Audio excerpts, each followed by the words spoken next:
The restoration of Exham Priory had been a stupendous task. For little had remained of the deserted pile but a shell-like ruin. But because it had been the seat of my ancestors, I let no expense deter me. The place had not been inhabited since the reign of James I, when a tragedy of intensely hideous, though largely unexplained nature occurred. It appeared that my ancestor was accused, with much reason, of having killed all the other members of his household in their sleep. This deliberate slaughter, which included his father, as well as 3 brothers and 2 sisters, was strangely condoned by the villagers and slackly treated by the law. With this sole heir nevertheless legally denounced as a murderer, the estate had reverted to the crown, the accused man making no attempt to exculpate himself or regain his property. Shaken by some horror greater than that of conscience or the law, and expressing only a frantic wish to exclude the ancient edifice from his sight and memory, Walter de la Power fled to the United States, where, by the end of several generations, the family had achieved a proud and honorable, if somewhat reserved and unsocial, Virginia line. After the Civil War, the family moved north. I emerged and grew to manhood, to middle age, and to ultimate wealth within the grayness of a Massachusetts business life. My wife, Emily, died shortly after the birth of our only son, Alfred. And Alfred, in the Aviation Corps in 1917. They both had died, leaving me old, bereaved, and aimless, a retired manufacturer. I traveled, eventually to England, eventually to Anchester, eventually to the ancient family seat, Exham Priory itself. A jumble of tottering medieval ruins covered with lichen, perched perilously upon a precipice, denuded of floors and other interior features save the stone walls and the separate towers. The priory had been allotted to the estate of the Norris family by the crown. And now, 3 centuries later, I purchased the ruin for a surprisingly reasonable figure, and resolved to divert my remaining years by restoring my ancestral home.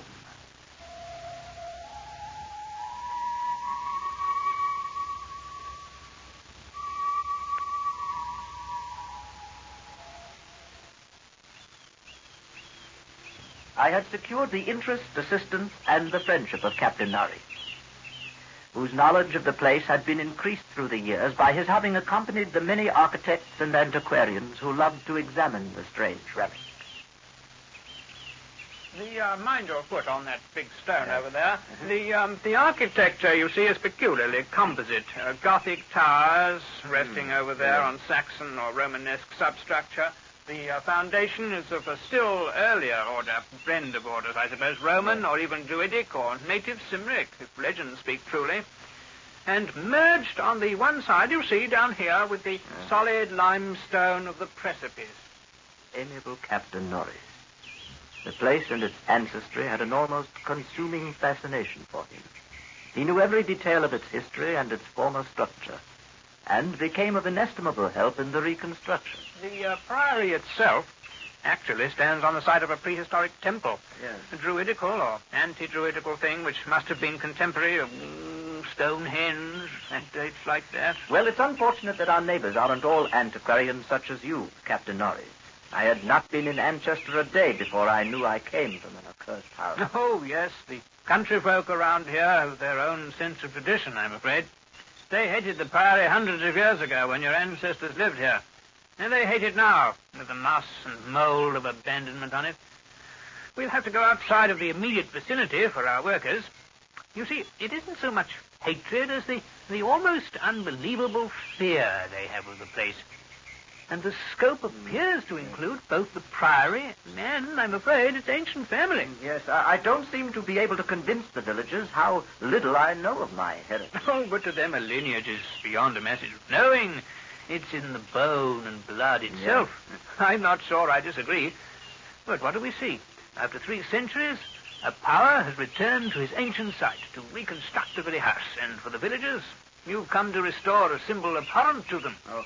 Rational or not, they view Exham Priory as nothing less than a haunt of fiends and werewolves. Captain Norris. Superstitions, ghosts, and Oh, no, not quite that. No. You share their worries, nevertheless. Well, so would you, Power. It's not a matter of the present, and it's not all superstition. This is an ancient place, Power.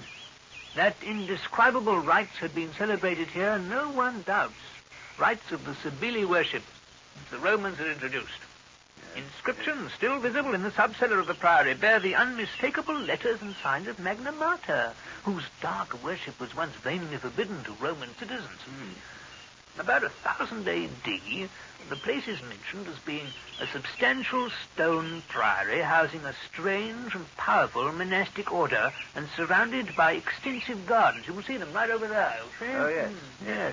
Now, mind that stone there. The people didn't need any walls to keep them out. They were too frightened of the place altogether. It was never destroyed by the Danes, oddly enough. After the Norman conquest, it must have declined tremendously. There was no impediment when Henry III granted the site to your ancestor, Gilbert de la Poer, he was called then, first Baron Exham in, I think, 1261. Yes, well, then it's the location, the house, not the family that inherits the bad name. Well, they became aligned, you see. And not, so far as we know, unwillingly. True, before their occupation, the family bore no evil report, but something strange must soon have occurred. In one chronicle, there's a reference to a de la Poer as cursed of God. It's a strange phrase. Village legendary had nothing but evil and frantic fear to tell of the castle. The fireside tales were of the most grisly description. Mind your head, darling. Yeah. All the ghastlier because of their frightened reticence and cloudy evasiveness. I'm afraid they represented your ancestors as a race of hereditary demons. Well, what precisely happened, Norris? What went on? Well, there are the vaguer tales. Hackneyed spectral lore, perhaps. Wails and the usual howlings heard around the place. Graveyard stench after the spring rains. The servant girl who'd gone mad at what she saw in the full light of day in the priory. The accounts of vanished peasants are less to be dismissed, though not especially significant in view of medieval custom. Prying curiosity meant death. And more than one severed head had been publicly shown on the bastions around Exham Priory. Yes. Well, it's difficult. A few of the tales were exceedingly picturesque. For instance, the belief that a legend of bat-winged devils kept witches' Sabbath each night at the Priory, a legend whose sustenance must explain the disproportionate abundance of coarse vegetables harvested in the gardens. But most vivid of all, there was the dramatic epic of the rats. The rats? Yes, the scampering army of obscene vermin which had burst forth from the castle a couple of months after the tragedy that doomed the place to desertion 3 centuries ago now. A lean, filthy, ravenous army which had swept all before it and devoured fowl, cats, dogs, hogs, sheep, and, even 2 villagers before its fury was spent. Yes, around that unforgettable rodent army a cycle of myths revolves. Scattered among the village homes and brought curses and horrors in its train. Yes, and that was just 3 months after Walter de la Poer had murdered his family and fled to Virginia. Yes, I should say about that. One thing puzzles me about that murder.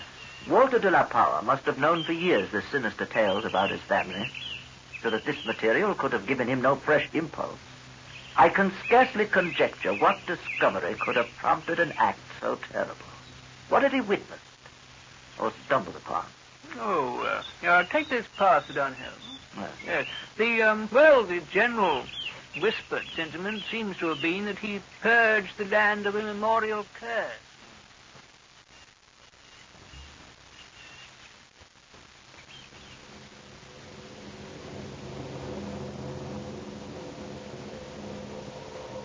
Such was the law that assailed me as I began, with an elderly obstinacy, the work of restoring my ancestral home. While living with Captain Norrie's family during the restoration of the priory, I collected many such tales of superstition or fact. But it must not be imagined that they formed my principal psychological environment. I was constantly praised and encouraged by Captain Norries and the antiquarians who surrounded and aided me. When the task was done, over 2 years after its commencement, I viewed the great rooms with pride. Wainscoted walls, vaulted ceilings, mullioned windows, broad staircase, all there, all as it had been. Every attribute of the Middle Ages was cunningly reproduced. The new parts blended perfectly with the original stone walls and foundations. The seat of my fathers was complete, and I looked forward to redeeming at last the local fame of the line, which ended with me. The interior of the old house was, in truth, wholly new, and free from old vermin and old ghosts.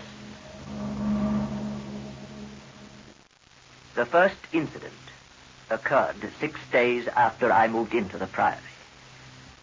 That night, dispensing as usual with a valet, I retired to the West Tower chamber, which I had chosen as my own. The room was circular, very high, and without wainscoting, the stones being hung with tapestry. I did not draw the curtains, but gazed out at the narrow north window, which I faced from the canopied four-poster. At some time, I must have fallen quietly asleep, but I recall a distinct sense of leaving strange dreams.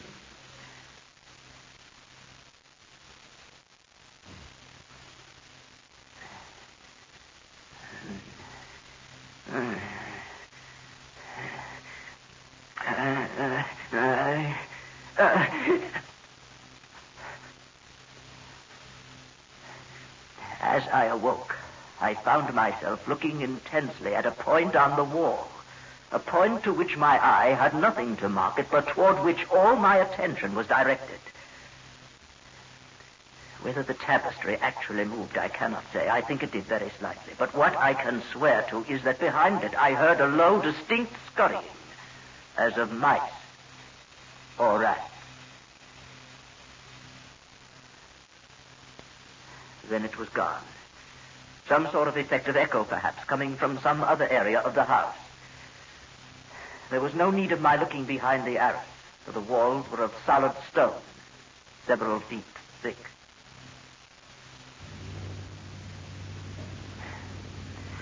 It was a while before I could drift back to sleep, and I seemed directly to re-enter my earlier dream, except that this time the vision was clearly, horribly before me. I seemed to be looking down from an immense height upon a twilit grotto, knee-deep with filth, where a white-bearded demon, a swineherd, drove about with of fungus beasts, whose appearance filled me with unutterable loathing. Then, as the swineherd paused and nodded over his task, a mighty swarm of rats rained down on the stinking abyss and fell to devouring beast and man alike. But suddenly I was awake, wide awake. On every side of the chamber, the walls were alive with nauseous sound, the verminous slithering of ravenous, gigantic rats. I could see a hideous shaking all over the tapestry. But the motion disappeared almost at once, and the sound with it. I sprang out of bed and tore aside the arras to see what lay beneath it. Nothing. Nothing but the patched stone wall. I stepped out of the room and stood for a moment at the head of the great ancient stairway, listening to the house. I could hear them. I could hear them faintly at first, but coming from all the walls. And as I descended, the stampeding continued with such force and distinctness that I could finally assign to their motions a definite direction. These creatures, in numbers apparently inexhaustible, were engaged in one stupendous migration from inconceivable heights to some depth inconceivably below. Rats? When I questioned the servants, they said they heard nothing. I didn't want to alarm them by insisting. No, I wasn't dreaming, Norris. It was no dream. But there have been no rats at the Priory for 300 years. Even the field mice couldn't be found in these high walls. Wherever would they be found in walls of solid stone? You say they were headed downward. Captain Norris helped me explore the subcellar, but absolutely nothing untoward was found. We could not, however, repress a thrill at the knowledge that this vault was built by Roman hands. You see up here, it's not the debased Romanesque of the bungling Saxons, but the severe and harmonious classicism of the age of the Caesars. Look here at these inscriptions. T.M. Temp Dona Lucius Praecius Pontificatus. What is it? Attis. Yes. Attis. The reference made me shiver, but I had read Catullus and knew something of the hideous rites of the Eastern God, whose worship was so mixed with that of Cybele. Look, hold your lantern up here. No, not that one. That's by this stone block here. Oh, yes, I see. Yes, you see the design cut into it? A sort of rayed sun? That's not Roman. No, that's not Roman at all. It's of an earlier origin. These altars had merely been adopted by the Roman priests from some older, perhaps aboriginal temple on the same site. Come down here. Let's have a look down here. Norris and I determined to pass the night in the crypt, and couches were brought down by the servants. We retired with the lanterns still burning to await whatever might occur. The vault was very deep in the foundations of the priory, and that it had been the goal of the scuffling and unexplainable rats, I could not doubt. But why? Why? As we lay there expectantly, I found my vigil occasionally mixed with half-formed dreams. I saw the twilit grotto and the swineherd, the fungus beasts wallowing in filth. They seemed nearer and more distinct. I could almost observe their features. Beast, but not exactly beast. They became more distinct as I watched, looking up at me. Terrifying.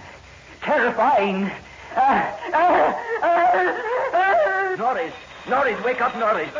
Wake up. What is it, fellas?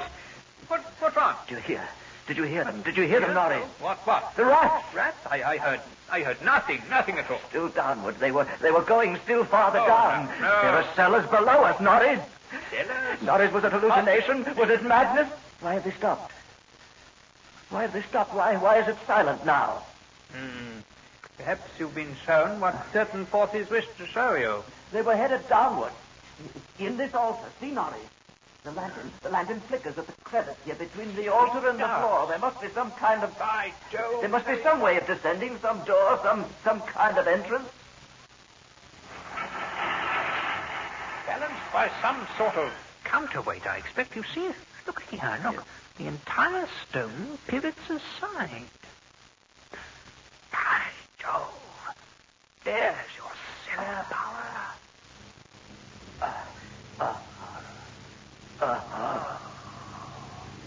Stone steps descended into an abysmal dark, but sprawled across them as far as we could see. Skeletons, attitudes of panic fear all over them, the marks of rodent noise, a ghastly array of human or semi-human bones. creep semi-apedom. We descended the hellishly littered steps. Horrifying, but extraordinary. Look here. Out through solid rock. Notice the strokes here. Look, according to the direction of all this passage must have been chiseled from beneath upward. No? Look at that.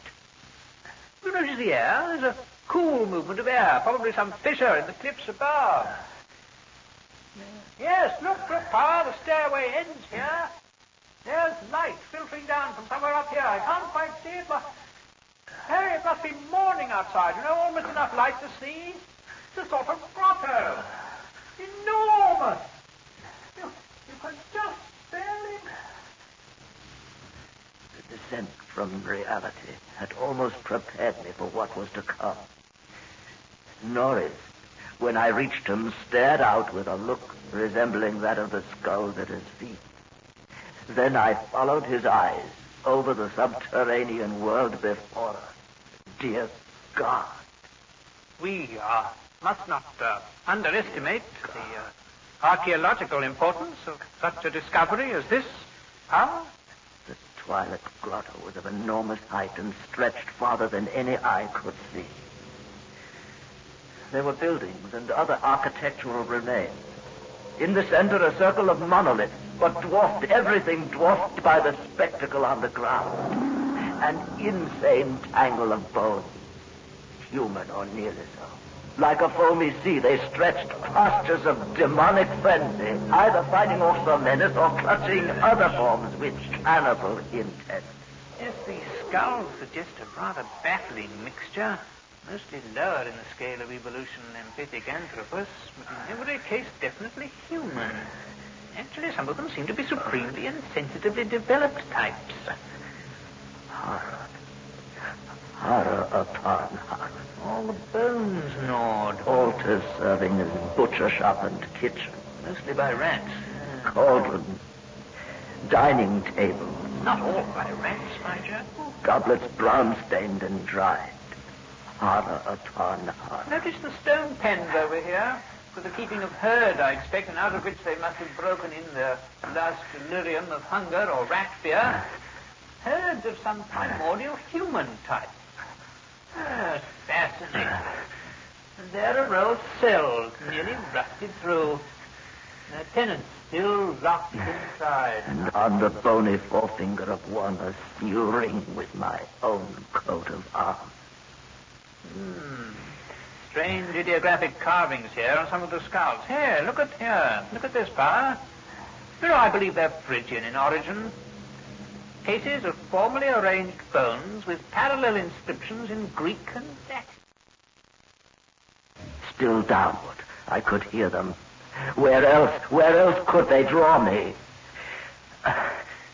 Across the grotto, carrion pits of sawed bones, picked bones, open skulls, nightmare chasms, unhallowed centuries grinning their unnameable fancies. Then to the edge of a depth hideously foreshadowed by my dreams. An apparently boundless depth.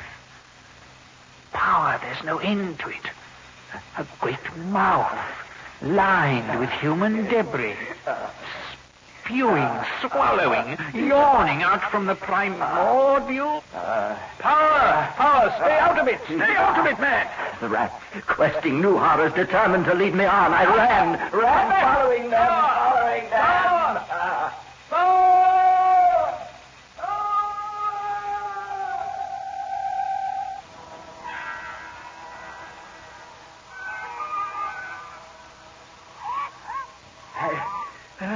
I heard voices, echoes, but above all that insidious scurrying. I felt them all around me. I was one of them, part of the ravenous army that feasts on the living and the dead. Well, why shouldn't rats eat a deal of power? As a deal of power eat forbidden things? No, I am not that demon in the Twilight Grotto. It's not Nari's body I tear apart. It's not blood I feast upon, and flesh. You faint and fear at what my family do. Bloodhouse, I'll learn you how to cross. World is wine cathedral wine. Magna Mater! Magna Mater! Amasanduka!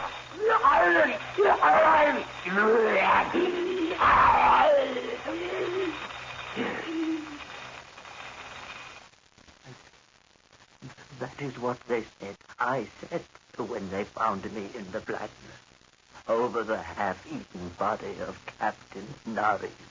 Now they have blown up Hexham Priory and shut me into this barred room at Hanwell. With fearful whispers about my heredity and experience. When I speak of poor Naris, they accuse me of a hideous thing. But they must know that I did not do it. I did not do it. They must know it was the rat. It was the rat whose scampering will never let me sleep. The demon rat that raced behind the padding of this room and beckoned me down to greater horrors than I have ever known.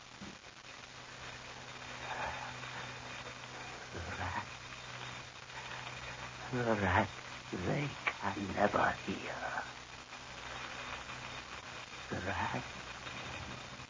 The rat in the wall.